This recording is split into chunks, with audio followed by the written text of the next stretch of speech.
बहुत पुराने समय की बात है। घने जंगलों और ऊंची पहाड़ियों के बीच बसा था एक छोटा सा गांव, ढोलपुर।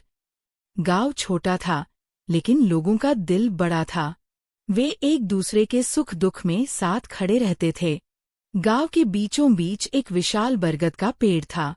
उस पेड़ के नीचे रखा था एक बहुत पुराना और भारी ढोल। कहा जाता था कि यह ढोल साधारण नहीं है। जब भी गांव पर कोई बड़ा संकट आया, तो इसी ढोल की आवाज ने पूरे गांव को एकजुट किया था। ढोल की खामोशी। लेकिन अब हालात बदल चुके थे। जिस व्यक्ति को ढोल बजाने की कला आती थी, बूढ़ा ढोलिया हरदत्त, वह कई साल पहले इस दुनिया से जा चुका था। उसके बाद ढोल कभी नहीं बजा। समय के साथ लोगों के मन में डर बैठ गया। लोग कहने लगे, ये ढोल बहुत भारी है, इसे बजाने वाला असाधारण साहसी होना चाहिए। अगर गलत समय पर बज गया तो अनहोनी हो जाएगी। धीरे धीरे ढोल डर का प्रतीक बन गया।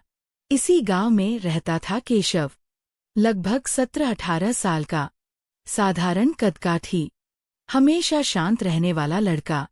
वह न ज्यादा बोलता था, न किसी से बहस करता। लोग उसे अक्सर नजरअंदाज कर देते, लेकिन केशव का मन अक्सर उस ढोल के पास खिंचा चला आता।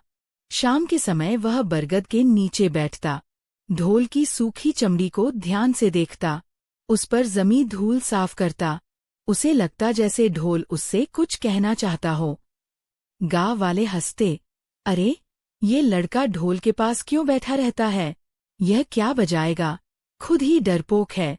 केशव कुछ नहीं कहता, बस मुस्कुरा देता। संकट की आहट। एक रात जंगल की तरफ से अजीब सी आवाजें आने लगीं। कुत्ते भौंकने लगे, पक्षी घबराकर उड़ गए। जंगली जानवर गांव की तरफ बढ़ रहे हैं। लोग अपने घरों से बाहर निकले। औरतें बच्चों को सीने से लगाए खड़ी थीं। पुरुषों के हाथ कांप रहे थे। कोई चिल्लाया, ढोल बजाओ, सबको इकट्ठा करो। लेकिन बरगद के नीचे सब खड़े तो थे, पर कोई आगे नहीं बढ़ा। ढोल सामने था, और डर दिलों में, डर और फैसला। केशव भी वहीं खड़ा था। उसका दिल जोर जोर से धड़क रहा था। उसके हाथ ठंडे पड़ चुके थे।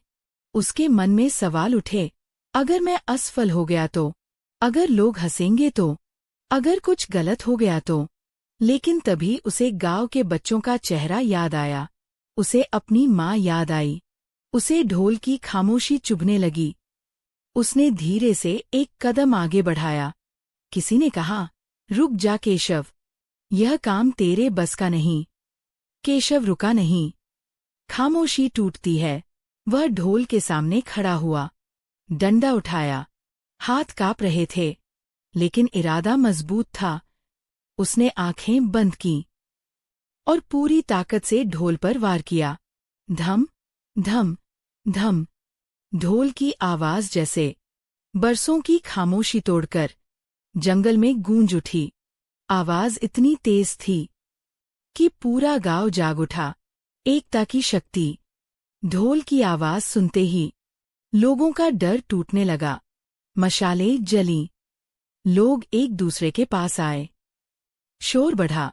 जंगली जानवर मानवों की एकता और आवाज से डरकर वापस जंगल की ओर भाग गए। गांव बच गया। सुबह की नई सोच। अगली सुबह ढोल वहीं था, बरगद वहीं था, लेकिन कुछ बदल चुका था। गांव वाले केशव के पास आए। पहली बार उसे सम्मान से देखा। केशव ने धीमे स्वर में कहा, मैं कोई बहादुर नहीं हूं। मुझे भी डर लगा था, लेकिन उस पल चुप रहना डर से बड़ा खतरा था।